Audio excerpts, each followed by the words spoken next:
ಎಲ್ಲರಿಗೂ ನಮಸ್ಕಾರ ಸ್ನೇಹಿತರೆ. 12 ರಾಶಿಗಳಲ್ಲಿ 7ನೇ ರಾಶಿ ತುಲಾ. ಈ ರಾಶಿಯ ಅಧಿಪತಿ ಶುಕ್ರ. ಈ ಚಿಹ್ನೆಯಲ್ಲಿ ಗಾಳಿಯ ಅಂಶವು ಹೆಚ್ಚು ಪ್ರಮುಖವಾಗಿದೆ. ಇದು ಚಲಿಸಬಲ್ಲ ಚಿಹ್ನೆ. ಈ ರಾಶಿಯಲ್ಲಿ ಶನಿಯು ಉತ್ಕೃಷ್ಟನಾಗಿರ್ತಾನೆ ಮತ್ತು ಸೂರ್ಯನು ದುರ್ಬಲನಾಗಿರ್ತಾನೆ. ತುಲಾ ರಾಶಿಯಲ್ಲಿ ಜನಿಸಿದವರು ಬಹಳ ಮಹತ್ವಾಕಾಂಕ್ಷೆಯುಳ್ಳವರು ಮತ್ತು ತಮ್ಮ ಮಹತ್ವಾಕಾಂಕ್ಷೆಗಳನ್ನು ಸಾಧಿಸಲು ಸಾಧ್ಯವಿರುವ ಎಲ್ಲಾ ಪ್ರಯತ್ನಗಳನ್ನು ಮಾಡ್ತಾರೆ. ಅವರು ಉತ್ತಮ ಕೇಳುಗರು, ಆದರೆ ಅಂತಿಮವಾಗಿ ಅವರ ಮನಸ್ಸಿನ ಧ್ವನಿಯನ್ನೇ ಕೇಳ್ತಾರೆ. ಅವರು ನಿಷ್ಪಕ್ಷಪಾತ ಮತ್ತು ಸಮಚಿತ್ತದಿಂದ ಕೂಡಿರ್ತಾರೆ. ಅವರು ಸ್ವತಂತ್ರ ಸಿದ್ಧಾಂತವನ್ನ ಹೊಂದಿದ್ದಾರೆ ಮತ್ತು ಯಾರ ಅಡಿಯಲ್ಲಿಯೂ ಕೆಲಸ ಮಾಡಲು ಇಷ್ಟಪಡುವುದಿಲ್ಲ. ಏನೂ ಗೊತ್ತಿಲ್ಲದಂತಹ ವಯಸ್ಸಿನಲ್ಲಿ ಬಹಳ ಸಂತೋಷವಾಗಿರ್ತೇವೆ. ಎಲ್ಲ ಗೊತ್ತಾದ ವಯಸ್ಸಿನಲ್ಲಿ ಸಂತೋಷಕ್ಕಾಗಿ ಹುಡುಕಾಡುತ್ತೇವೆ. ಇಷ್ಟೇ ಜೀವನ. ತುಲಾ ರಾಶಿಯವರು ನಿಮ್ಮ ಜೀವನದಲ್ಲಿ ಈ 5 ಅಭ್ಯಾಸಗಳನ್ನು ಬದಲಾಯಿಸಿಕೊಳ್ಳುವುದರ ಮೂಲಕ ಸಂತೋಷವಾಗಿರಬಹುದು ಎಂಬಂತಹ ವಿಚಾರವನ್ನ ಈ ವಿಡಿಯೋದಲ್ಲಿ ತಿಳಿಸಿಕೊಡಲಿದ್ದೇನೆ. ಅದಕ್ಕೂ ಮುಂಚೆ ನೀವಿನ್ನು ನಮ್ಮ ಚಾನೆಲ್ಗೆ ಸಬ್ಸ್ಕ್ರೈಬ್ ಆಗಿಲ್ಲ ಅಂದ್ರೆ ಈಗಲೇ ಸಬ್ಸ್ಕ್ರೈಬ್ ಆಗಿ, ಹಾಗೆ ವಿಡಿಯೋಗೆ ಲೈಕ್ ಮಾಡಿ, ವಿಡಿಯೋವನ್ನ ಸ್ಕಿಪ್ ಮಾಡದೆ ಕೊನೆ ತನಕ ನೋಡಿ. ಎಲ್ಲರೂ ಭಕ್ತಿಯಿಂದ ಜೈ ಶುಕ್ರದೇವ ಅಂತ ಕಾಮೆಂಟ್ ಮಾಡಿ. ಕಾಲಪುರುಷನ ಕುಂಡಲಿಯಲ್ಲಿ ತುಲಾ ರಾಶಿ 7ನೇ ರಾಶಿಯಾಗಿದೆ. ಈ ರಾಶಿಯ ಅಧಿಪತಿ ದೈತ್ಯ ಗುರು ಶುಕ್ರ ಗ್ರಹ. ಇದು ವಾಯುತತ್ವ ರಾಶಿಯಾಗಿದೆ. ತುಲಾ ರಾಶಿಯವರು ಬದಲಾಯಿಸಿಕೊಳ್ಬೇಕಾದಂತಹ ಮೊದಲನೆಯ ಗುಣ ನಿಮ್ಮ ಹಠದ ಸ್ವಭಾವ. 90% ತುಲಾ ರಾಶಿಯವರಲ್ಲಿ ಹಠದ ಸ್ವಭಾವವಿರುತ್ತೆ. ನಿಮ್ಮ ಹಠದಿಂದ ನಿಮ್ಮ ಸ್ನೇಹದಲ್ಲಿ, ಲವ್ ಲೈಫ್ನಲ್ಲಿ, ಮ್ಯಾರಿಡ್ ಲೈಫ್ನಲ್ಲಿ, ವರ್ಕಿಂಗ್ ಪ್ಲೇಸ್ನಲ್ಲಿ ಪ್ರಾಬ್ಲಮ್ಗಳನ್ನ ನೀವೇ ಕ್ರಿಯೇಟ್ ಮಾಡ್ಕೊಳ್ತೀರಾ. ನೀವು ನಿಮ್ಮ ಹಠವನ್ನ ಬಿಟ್ರೆ ನಿಮ್ಮ ಸಂಬಂಧಗಳು ಸುಧಾರಿಸುತ್ತವೆ. ನಿಮ್ಮ ಪ್ರೀತಿ, ವೈವಾಹಿಕ ಜೀವನ ಲಾಂಗ್ ಟರ್ಮ್ ವರೆಗೂ ಇರುತ್ತದೆ. ನಿಮ್ಮ ಎದುರುಗಡೆ ಇರುವಂತಹ ವ್ಯಕ್ತಿಗಳು ನಿಮ್ಮನ್ನ ಮತ್ತಷ್ಟು ಚೆನ್ನಾಗಿ ಅರ್ಥ ಮಾಡಿಕೊಂಡು ನಿಮ್ಮ ಜೊತೆ ಪ್ರೀತಿ ವಿಶ್ವಾಸದಿಂದ ಇರಲು ಸಹಾಯವಾಗುತ್ತದೆ. ನಿಮ್ಮ ಜೀವನದಲ್ಲಿ ನಿಜವಾದ ಪ್ರೀತಿ, ಸ್ನೇಹ ಸಿಕ್ಕರೆ ನೀವು ಬಹಳ ಸಂತೋಷವಾಗಿರಬಹುದು.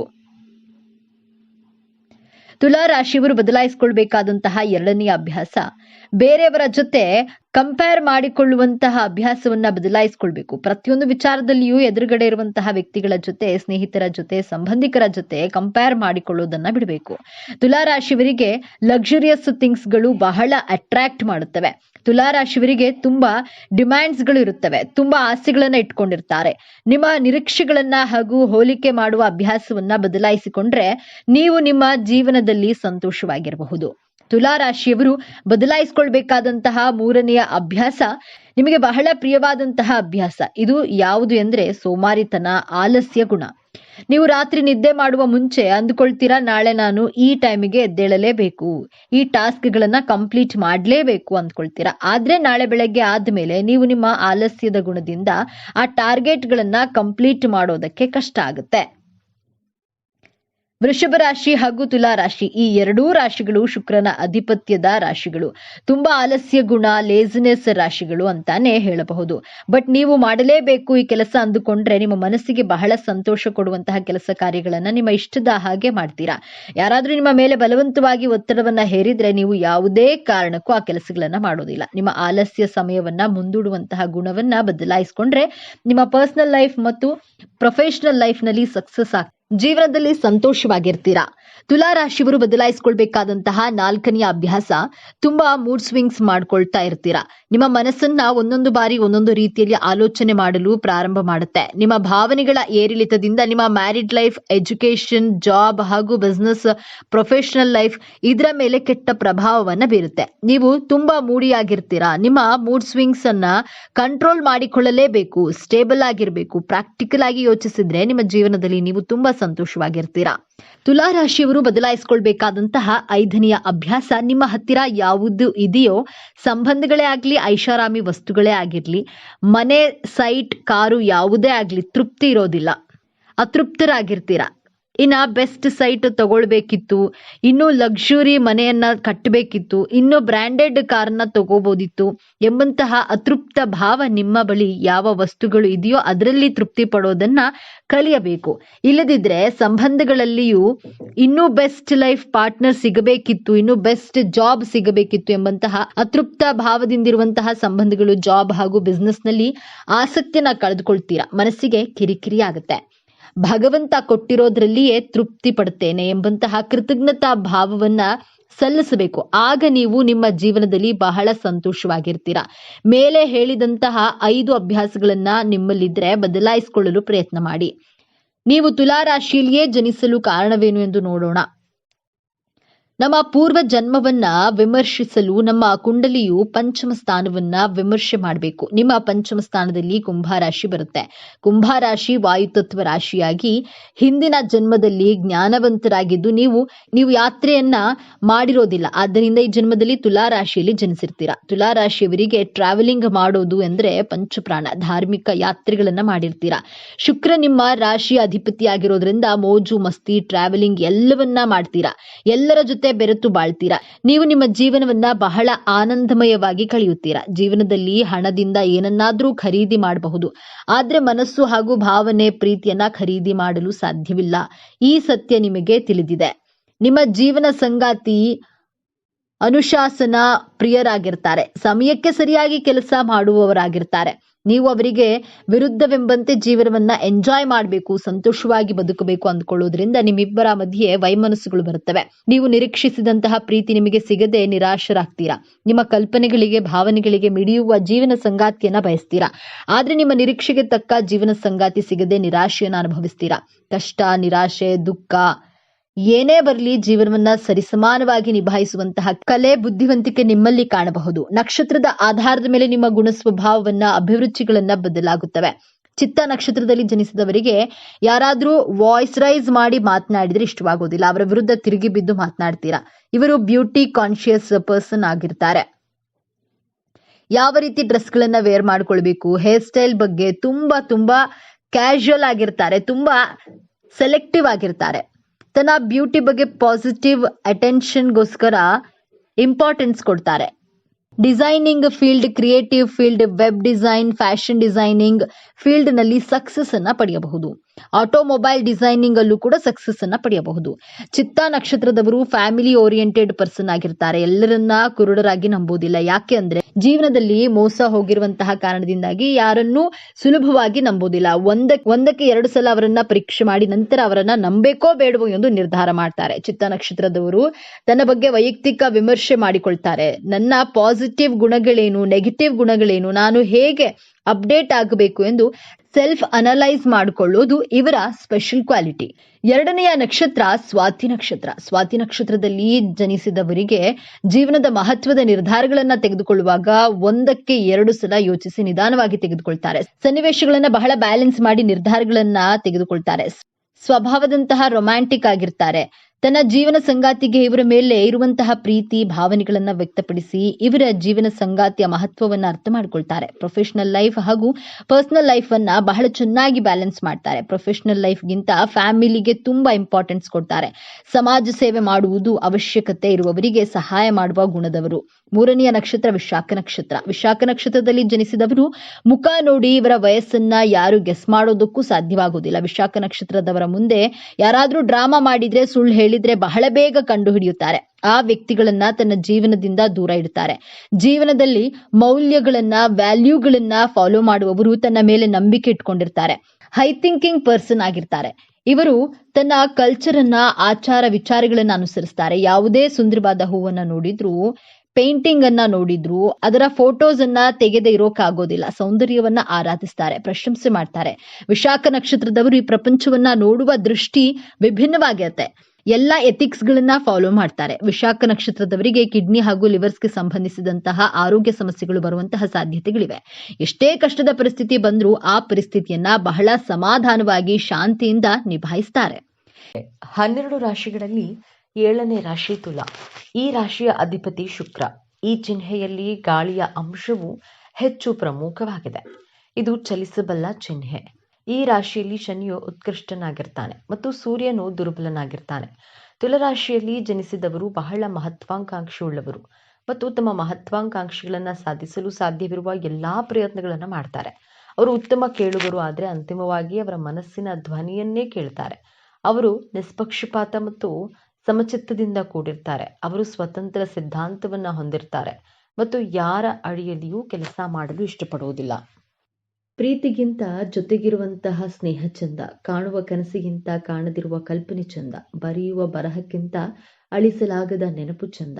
ಇಷ್ಟು ಸಮಯದಿಂದ ಪರಿಚಯವಿದ್ದೀರಿ ಎನ್ನುವುದು ಗೆಳೆತನವಲ್ಲ, ಎಷ್ಟು ಚೆನ್ನಾಗಿ ಅರ್ಥ ಮಾಡ್ಕೊಂಡಿದ್ದೀರಿ ಅನ್ನೋದು ನಿಜವಾದ ಸ್ನೇಹ.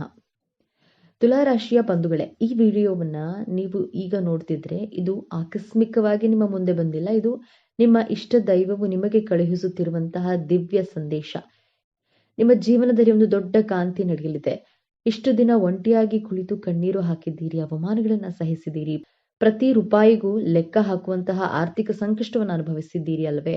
ಈ ಎಲ್ಲಾ ಕಷ್ಟಗಳಿಗೆ, ನೋವುಗಳಿಗೆ, ಅನುಮಾನಗಳಿಗೆ ಈಗ ಪ್ರತಿಫಲ ಸಿಗುವ ಸಮಯ ಬಂದಿದೆ. ನಿಮ್ಮ ಜೀವನದ ದಿಕ್ಕು ಯಶಸ್ಸಿನ ಉತ್ತುಂಗಕ್ಕೆ ಏರಲಿದೆ ಅಥವಾ ಮತ್ತೆ ಪಾತಾಳಕ್ಕೆ ಬೀಳಲಿದೆಯೇ ಅಂತ ತಿಳಿಯೋಣ. ಇದರ ಜೊತೆಗೆ ಒಂದು ಕಠಿಣ ಸವಾಲು ನಿಮ್ಮ ಮುಂದೆ ಬರಲಿದೆ. ಅದರಿಂದ ಪಾರಾಗೋದು ಹೇಗೆ ತಿಳಿಯಲು ಈ ವಿಡಿಯೋವನ್ನ ಕೊನೆಯವರೆಗೂ ನೋಡಿ. ಇದರ ಜೊತೆ ಒಂದು ಕಠಿಣ ಸವಾಲು ನಿಮ್ಮ ಮುಂದೆ ಬರಲಿದೆ. ಅದರಿಂದ ಪಾರಾಗೋದು ಹೇಗೆ ತಿಳಿಯಲು ಈ ವಿಡಿಯೋನ ಕೊನೆವರೆಗೂ ನೋಡಿ ಮತ್ತು ನಿಮ್ಮ ಜೀವನ ಬದಲಾಗಲಿ ಎಂದು ಸಂಕಲ್ಪ ಮಾಡುತ್ತಾ ತಪ್ಪದೆ ಶ್ರೀ ಮಂಜುನಾಥ ಸ್ವಾಮಿ ಎಂದು ಕಾಮೆಂಟ್ ಮಾಡಿ, ಹಾಗೆ ವಿಡಿಯೋ ಲೈಕ್ ಮಾಡಿ. ತುಲಾರಾಶಿಯ ಚಿಹ್ನೆ ತಕ್ಕಡಿ. ಇದು ಕೇವಲ ಒಂದು ಚಿಹ್ನೆಯಲ್ಲ, ಇದು ತುಲಾರಾಶಿಯವರ ಸಂಪೂರ್ಣ ಜೀವನದ ಸಾರ ತಕ್ಕಡಿಯಂತೆ. ಜೀವನದಲ್ಲಿ ಪ್ರತಿಯೊಂದು ಅಂಶದಲ್ಲೂ ಸಮತೋಲನವನ್ನ ಹುಡುಕ್ತಾರೆ. ಪ್ರೀತಿ, ದ್ವೇಷ, ಸರಿ, ತಪ್ಪು, ಭಾವನೆ, ಬುದ್ಧಿ ಎಲ್ಲವನ್ನ ಅಳೆದು ತೂಗಿಯೇ ನಿರ್ಧಾರ ತೆಗೆದುಕೊಳ್ತಾರೆ. ಇದೇ ಗುಣ ಇವರನ್ನ ನ್ಯಾಯವಂತ ಮತ್ತು ನಿಷ್ಪಕ್ಷಪಾತ ವ್ಯಕ್ತಿಯನ್ನಾಗಿ ಮಾಡುತ್ತೆ. ಆದ್ರೆ ಇದೇ ಗುಣವೇ ಅವರ ದೊಡ್ಡ ದೌರ್ಬಲ್ಯವೂ ಹೌದು. ಅದರ ಬಗ್ಗೆ ಮುಂದೆ ನೋಡೋಣ. ಈ ರಾಶಿಯ ಅಧಿಪತಿ ಶುಕ್ರದೇವ. ಶುಕ್ರನನ್ನ ಪ್ರೀತಿ, ಸೌಂದರ್ಯ, ಕಲೆ, ಐಷಾರಾಮಿ ಜೀವನ ಮತ್ತು ಸಂಬಂಧಗಳ ಕಾರಕ ಎಂದು ಕರೆಯಲಾಗುತ್ತೆ. ಹಾಗಾಗಿಯೇ ತುಲಾರಾಶಿಯವರಿಗೆ ಹುಟ್ಟಿನಿಂದಲೇ ಒಂದು ಆಕರ್ಷಕ ವ್ಯಕ್ತಿತ್ವ, ಕಲಾತ್ಮಕ ಹೃದಯ ಮತ್ತು ಎಲ್ಲರನ್ನ ಪ್ರೀತಿಸುವ ಗುಣ ರಕ್ತದಲ್ಲಿಯೇ ಬಂದಿರುತ್ತೆ. ಜಗಳ, ವಾದ, ಸಂಘರ್ಷವನ್ನ ಇವರು ದೂರದಿಂದಲೇ ದ್ವೇಷಿಸ್ತಾರೆ. ಶಾಂತಿ ಮತ್ತು ಸೌಹಾರ್ದತೆ ಇವರ ಜೀವನದ ಮೂಲ ಮಂತ್ರ. ಮೇಲ್ನೋಟಕ್ಕೆ ಇವರು ಸದಾ ಸಂತೋಷವಾಗಿ ಎಲ್ಲರೊಂದಿಗೆ ಬೆರೆಯುತ್ತಾ ಯಾವುದೇ ಚಿಂತೆ ಇಲ್ಲದೆ ಇರುವಂತೆ ಕಾಣ್ತಾರೆ. ಮೊದಲಿಗೆ ಇಷ್ಟು ದಿನ ನೀವು ಯಾಕೆ ಇಷ್ಟೊಂದು ಕಷ್ಟ ಅನುಭವಿಸಿದ್ದೀರಿ ಎಂದು ನೋಡೋಣ. ತುಲಾರಾಶಿಯವರು ನ್ಯಾಯ ಮತ್ತು ಸಮತೋಲನದ ಪ್ರತೀಕ. ಆದ್ರೆ ಕಳೆದ ಕೆಲವು ಸಮಯದಿಂದ ವಿಶೇಷವಾಗಿ ಶನಿ ಭಗವಾನನ ಸಂಚಾರ ಮತ್ತು ರಾಹುಕೇತುಗಳ ಪ್ರಭಾವದಿಂದ ನಿಮ್ಮ ಜೀವನದ ಸಮತೋಲನವೇ ತಪ್ಪಿ ಹೋಗಿತ್ತು. ನೀವು ನಂಬಿದವರೇ ನಿಮಗೆ ಮೋಸ ಮಾಡಿದ್ರು. ನೀವು ಒಳ್ಳೆಯದು ಮಾಡಲು ಹೋದ್ರೂ ಅದು ಕೆಟ್ಟದಾಗಿ ಪರಿಣಮಿಸಿತು. ಕೈ ಹಾಕಿದ ಕೆಲಸಗಳಲ್ಲಿ ಕೇವಲ ವಿಘ್ನಗಳು, ಹಣ ಕೈಯಲ್ಲಿ ನಿಲ್ಲುತ್ತಿರಲಿಲ್ಲ, ಅನಾರೋಗ್ಯದ ಸಮಸ್ಯೆಗಳು, ಕುಟುಂಬದಲ್ಲಿ ಸಣ್ಣ ಸಣ್ಣ ವಿಷಯಗಳಿಗೂ ದೊಡ್ಡ ದೊಡ್ಡ ಜಗಳಗಳು, ಮಾನಸಿಕ ನೆಮ್ಮದಿ ಸಂಪೂರ್ಣವಾಗಿ ಹಾಳಾಗಿತ್ತು. ಇದಕ್ಕೆಲ್ಲ ಕಾರಣ ಕೇವಲ ನಿಮ್ಮ ಕೆಟ್ಟ ಸಮಯವಲ್ಲ, ಅದು ನಿಮ್ಮ ಕರ್ಮದ ಪರೀಕ್ಷೆಯಾಗಿತ್ತು. ಗ್ರಹಗಳ ಹಿಡಿತದಲ್ಲಿ ನೀವು ಅನುಭವಿಸಬೇಕಾದಂತಹ ಕಷ್ಟಗಳನ್ನು ಅನುಭವಿಸಿ ಈಗ ನೀವು ಶುದ್ಧವಾಗಿದ್ದೀರಿ. ಆ ಪರೀಕ್ಷೆಯ ಸಮಯ ಈಗ ಮುಗಿಯುತ್ತಿದೆ. ಈಗ ಗುರುಬಲದ ಕೃಪೆ ಮತ್ತು ಇತರ ಶುಭ ಗ್ರಹಗಳ ಸಂಯೋಜನೆಯಿಂದ ಮುಂದಿನ ದಿನಗಳು ನಿಮ್ಮ ಜೀವನದ ಸುವರ್ಣ ಪುಟಗಳಾಗಲಿವೆ. ಇಷ್ಟು ದಿನ ನಿಮ್ಮ ವೃತ್ತಿ ಜೀವನದಲ್ಲಿ ನೀವು ಎಷ್ಟೇ ಕಷ್ಟಪಟ್ಟರೂ ಅದಕ್ಕೆ ತಕ್ಕ ಪ್ರತಿಫಲ, ಪ್ರಶಂಸೆ ಸಿಗ್ತಿರ್ಲಿಲ್ಲ. ಕಚೇರಿಯಲ್ಲಿ ನಿಮ್ಮನ್ನ ಕಡೆಗಣಿಸಲಾಗ್ತಿತ್ತು. ಆದ್ರೆ ಈಗ ನಿಮ್ಮ ಮೇಲಾಧಿಕಾರಿಗಳೇ ನಿಮ್ಮನ್ನ ಗುರುತಿಸುವ ಸಮಯ ಬಂದಿದೆ. ನಿಮ್ಮ ಪ್ರತಿಭೆಗೆ ತಕ್ಕ ಸ್ಥಾನಮಾನ, ಪ್ರಮೋಷನ್ ಅಥವಾ ದೊಡ್ಡ ಜವಾಬ್ದಾರಿ ನಿಮ್ಮನ್ನ ಹುಡುಕಿಕೊಂಡು ಬರಲಿದೆ. ಯಾರು ಉದ್ಯೋಗ ಬದಲಾವಣೆ ಮಾಡಬೇಕು ಎಂದು ಯೋಚಿಸ್ತಿದ್ರೋ ನಿಮಗೆ ನಿರೀಕ್ಷೆ ಮಾಡದಿರದ ಕಡೆಯಿಂದ ದೊಡ್ಡ ಸಂಬಳದ ಅದ್ಭುತವಾದ ಅವಕಾಶ ಬಾಗಿಲು ತಟ್ಟಲಿದೆ. ನಿಮ್ಮ ವೃತ್ತಿ ಜೀವನದ ಸ್ಥಿರತೆ ಎತ್ತ ಸಾಗಲಿದೆ. ನಿಮ್ಮ ಏಳಿಗೆಯನ್ನ ಕಂಡು ಸಹಿಸದವರು, ನಿಮ್ಮ ಬೆನ್ನ ಹಿಂದೆ ಮಾತನಾಡಿದವರು, ನಿಮಗೆ ಗುಂಡಿ ತೊಡಿದ ಶತ್ರುಗಳ ಆಟ ಈಗ ಮುಗಿಯಲಿದೆ. ಆ ಶತ್ರುಗಳು ಯಾರೆಂದು ನಿಮಗೆ ಸ್ಪಷ್ಟವಾಗಿ ತಿಳಿಯುತ್ತೆ. ಆದ್ರೆ ನೀವು ಪ್ರತೀಕಾರ ತೀರಿಸಿಕೊಳ್ಳುವ ಅವಶ್ಯಕತೆ ಇರೋದಿಲ್ಲ. ಅವರ ಕರ್ಮವೇ ಅವರಿಗೆ ಶಿಕ್ಷೆ ನೀಡುತ್ತದೆ. ನಿಮ್ಮ ಮೌನವೇ ನಿಮ್ಮ ದೊಡ್ಡ ಅಸ್ತ್ರವಾಗಲಿದೆ. ಶತ್ರುಗಳು ತಾವಾಗಿಯೇ ನಿಮ್ಮ ದಾರಿಯಿಂದ ದೂರ ಸರಿಯಲಿದ್ದಾರೆ. ದಾಂಪತ್ಯದಲ್ಲಿ ಬಿರುಕು ಮೂಡಿತ್ತು. ಸಣ್ಣ ಸಣ್ಣ ಮಾತುಗಳು ದೊಡ್ಡ ದೊಡ್ಡ ಜಗಳಕ್ಕೆ ಕಾರಣವಾಗ್ತಿದ್ದವು. ಇಬ್ಬರ ನಡುವೆ ಅನಾವಶ್ಯಕ ಅನುಮಾನಗಳು ಮೂಡಿದವು. ಆದ್ರೆ ಈ ಉತ್ತಮ ಸಮಯದಲ್ಲಿ ಆ ಎಲ್ಲಾ ತಪ್ಪು ತಿಳುವಳಿಕೆಗಳು ದೂರವಾಗಲಿವೆ. ನಿಮ್ಮ ಸಂಗಾತಿಯು ನಿಮ್ಮನ್ನು ಸಂಪೂರ್ಣವಾಗಿ ಅರ್ಥ ಮಾಡಿಕೊಳ್ಳುವರು. ಸಂಬಂಧದಲ್ಲಿ ಹೊಸ ಚೈತನ್ಯ ಮೂಡಲಿದೆ. ಪ್ರೀತಿ, ವಿಶ್ವಾಸ 100ರಷ್ಟು ಹೆಚ್ಚಾಗಲಿದೆ. ಅವಿವಾಹಿತರಿಗೆ ಕಂಕಣ ಭಾಗ್ಯ ಕೂಡಿ ಬಂದು ಬಹಳ ಉತ್ತಮವಾದ ಸಂಬಂಧಗಳು ನಿಶ್ಚಯವಾಗುವ ಯೋಗವಿದೆ. ನಿಮ್ಮ ಮಕ್ಕಳ ವಿದ್ಯಾಭ್ಯಾಸದ ಬಗ್ಗೆ ನಿಮಗೆ ದೊಡ್ಡ ಚಿಂತೆಯಾಗಿತ್ತು. ಅವರ ಹಠಮಾರಿತನ, ಓದಿನಲ್ಲಿ ಗಮನ ಇಲ್ಲದಿರುವುದು ನಿಮ್ಮನ್ನ ಕಾಡ್ತಿತ್ತು. ಇದೀಗ ಅವರಲ್ಲಿ ಅದ್ಭುತವಾದ ಸಕಾರಾತ್ಮಕ ಬದಲಾವಣೆಯನ್ನ ಕಾಣುವಿರಿ. ಅವರೇ ಜವಾಬ್ದಾರಿಯಿಂದ ಓದಲು ಪ್ರಾರಂಭಿಸ್ತಾರೆ, ಉತ್ತಮ ಫಲಿತಾಂಶಗಳನ್ನು ತರ್ತಾರೆ. ಇನ್ನ ಸಂತಾನ ಭಾಗ್ಯಕ್ಕೆ ಕಾಯ್ತಿದ್ದ ತುಲಾರಾಶಿಯ ದಂಪತಿಗಳಿಗೆ ನಿಮ್ಮ ಪ್ರಾರ್ಥನೆ ದೇವರಿಗೆ ತಲುಪಿದೆ. ಶುಭ ಸುದ್ದಿಯನ್ನ ನೀವು ಕೇಳುವ ಸಾಧ್ಯತೆ ಅತ್ಯಂತ ಪ್ರಬಲವಾಗಿದೆ. ವರ್ಷಗಳಿಂದ ನಿಮ್ಮನ್ನ ಕಾಡುತ್ತಿದ್ದ ಆ ಕೋರ್ಟು ಕೇಸು, ಆಸ್ತಿ ವಿವಾದ ಅಥವಾ ಯಾವುದೇ ಕಚೇರಿ ಸಂಬಂಧಿತ ತೊಂದರೆಗಳು ಈಗ ಅಂತ್ಯ ಕಾಣಲಿದೆ. ಈ 45 ದಿನಗಳಲ್ಲಿ ನಿಮಗೆ ಆಶ್ಚರ್ಯವಾಗುವ ರೀತಿಯಲ್ಲಿ ಈ ತೀರ್ಪು ನಿಮ್ಮ ಪರವಾಗಿ ಬರಲಿದೆ. ಅಥವಾ ಕೋರ್ಟಿನ ಹೊರಗಡೆ ಅತ್ಯಂತ ಸೌಹಾರ್ದಯುತವಾಗಿ ಸಮಸ್ಯೆ ಬಗೆಹರಿಯಲಿದೆ. ನ್ಯಾಯದೇವತೆಯೇ ಆಗಿರುವ ತುಲಾರಾಶಿ ನಿಮಗೆ ಈಗ ನಿಜವಾದ ನ್ಯಾಯ ಸಿಗಲಿದೆ. ನೀವು ಕಷ್ಟದಲ್ಲಿದ್ದಾಗ ಸಹಾಯ ಮಾಡಿದ್ದೀರಿ, ಆದರೆ ಆ ಹಣ ವಾಪಸ್ ಬಾರದೆ ನೀವು ಮತ್ತಷ್ಟು ಸಂಕಷ್ಟಕ್ಕೆ ಸಿಲುಕಿರ್ತೀರಿ. ನೀವು ಕೊಟ್ಟ ಹಣವನ್ನ ಮರೆತೇ ಬಿಟ್ಟಿದ್ದೀರಿ, ಆದರೆ ಈಗ ಯಾರು ನಿಮಗೆ ಹಣ ವಾಪಸ್ ಕೊಡಬೇಕಿತ್ತೋ ಅವರೇ ನಿಮ್ಮನ್ನ ಹುಡುಕಿಕೊಂಡು ಬಂದು ನಿಮ್ಮ ಹಣವನ್ನ ಮರಳಿಸಲಿದ್ದಾರೆ. ಮುಳುಗಿ ಹೋದ ಹಣ ವಾಪಸ್ ಬರುವುದು ಖಚಿತ. ಹೌದು, ನೀವು ಸರಿಯಾಗಿ ಕೇಳಿದ್ದೀರಿ. ನಿಮಗೆ ಅನಿರೀಕ್ಷಿತ ಮೂಲಗಳಿಂದ ಧನಾಗಮನವಾಗಲಿದೆ.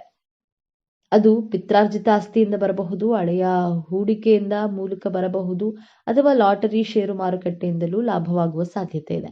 ನಿಮ್ಮ ಆರ್ಥಿಕ ಮುಗ್ಗಟ್ಟು ಸಂಪೂರ್ಣವಾಗಿ ದೂರವಾಗಿ ಹಣದ ಹರಿವು ಹೆಚ್ಚಾಗಲಿದೆ. ವ್ಯಾಪಾರದಲ್ಲಿ ನಿಂತ ನೀರಾಗಿದ್ದ ಪರಿಸ್ಥಿತಿ ಈಗ ಬದಲಾಗಲಿದೆ. ಹೊಸ ಗ್ರಾಹಕರು, ಹೊಸ ಒಪ್ಪಂದಗಳು, ವ್ಯಾಪಾರ ವಿಸ್ತರಣೆಗೆ ಉತ್ತಮ ಅವಕಾಶಗಳು ನಿಮ್ಮನ್ನ ಅರಸಿ ಬರಲಿವೆ.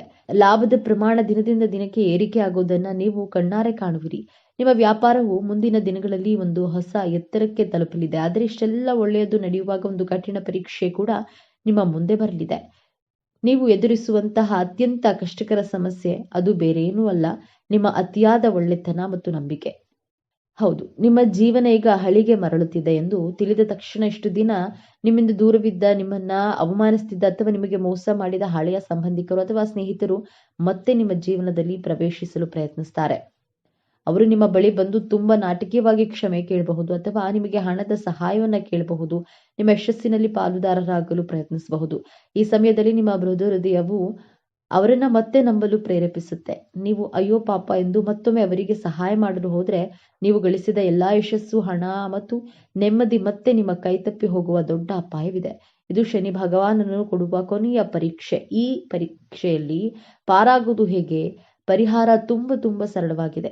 ಈ ದಿನಗಳಲ್ಲಿ ಪ್ರತಿ ಶನಿವಾರ ನಿಮ್ಮ ಮನೆಯಲ್ಲಿ ಅಥವಾ ಆಂಜನೇಯ ದೇವಸ್ಥಾನದಲ್ಲಿ ಒಂದು ಎಳ್ಳೆಣ್ಣೆ ದೀಪವನ್ನ ಹಚ್ಚಿ, ದೇವರೇ ನನಗೆ ಸಂಪತ್ತನ್ನ ಕೊಡೋದಕ್ಕಿಂತ ಹೆಚ್ಚಾಗಿ ಯಾರು ಸರಿ ಯಾರು ತಪ್ಪು ಎಂದು ಗುರುತಿಸುವ ವಿವೇಚನೆ ಮತ್ತು ಜ್ಞಾನವನ್ನ ಕೊಡು, ಕೆಟ್ಟ ಜನರಿಂದ ದೂರವಿರುವ ಧೈರ್ಯವನ್ನ ಕೊಡು ಎಂದು ಪ್ರಾರ್ಥಿಸಿಕೊಳ್ಳಿ. ನಿಮ್ಮ ಬಳಿ ಸಹಾಯ ಕೇಳಿ ಬರುವ ಹಳೆಯ ಶತ್ರುಗಳಿಗೆ ಇಲ್ಲ ಎಂದು ಹೇಳೋದನ್ನ ಕಲಿಯಿರಿ. ಈ ಒಂದು ಇಲ್ಲ ಎಂಬ ಶಬ್ದ ನಿಮ್ಮ ಮುಂದಿನ ಜೀವನವನ್ನ ಕಾಪಾಡುತ್ತೆ. ತುಲಾರಾಶಿಯವರೇ, ನೀವು ಅನುಭವಿಸಿದ ನೋವುಗಳಿಗೆ ಈಗ ಪ್ರತಿಫಲ ಸಿಗಲಿದೆ. ನೀವು ಪಾತಾಳಕ್ಕೆ ಬೀಳೋದಿಲ್ಲ, ಖಂಡಿತವಾಗಿಯೂ ಯಶಸ್ಸಿನ ಉತ್ತುಂಗಕ್ಕೆ ಏರ್ತೀರಿ. ಈ ವಿಡಿಯೋ ನಿಮಗೆ ತಲುಪಿದೆ ಅಂದ್ರೆ ಅದು ನಿಮ್ಮ ಇಷ್ಟ ದೈವದ ಸಂಕೇತ. ನಿಮ್ಮ ಒಳ್ಳೆಯ ದಿನಗಳು ಪ್ರಾರಂಭವಾಗಲಿವೆ. ಈ ದೈವಿಕ ಸಂದೇಶವನ್ನ ಸ್ವೀಕರಿಸಿ ನಿಮ್ಮ ಎಲ್ಲಾ ಕಷ್ಟಗಳು ಕರಗಿ ಹೋಗಲಿ ಎಂದು ಹಾರೈಸುತ್ತಾ, ಮರೆಯದೆ ನಿಮ್ಮ ಇಷ್ಟ ದೇವರ ಅಥವಾ ಕುಲದೇವರ ಹೆಸರನ್ನ ಕಾಮೆಂಟ್ ಮಾಡಿ. ಸರ್ವೇ ಜನೋ ಸುಖಿನೋ ಭವಂತು. ಇದೇ ತರಹದ ಜ್ಯೋತಿಷ್ಯಕ್ಕೆ ಸಂಬಂಧಪಟ್ಟಂತಹ ವಿಡಿಯೋ ನೋಡಲು ನಮ್ಮ ಚಾನೆಲ್ಗೆ ಸಬ್ಸ್ಕ್ರೈಬ್ ಆಗಿ, ಈ ವಿಡಿಯೋಗೆ ಲೈಕ್ ಮಾಡಿ, ಶೇರ್ ಮಾಡಿ.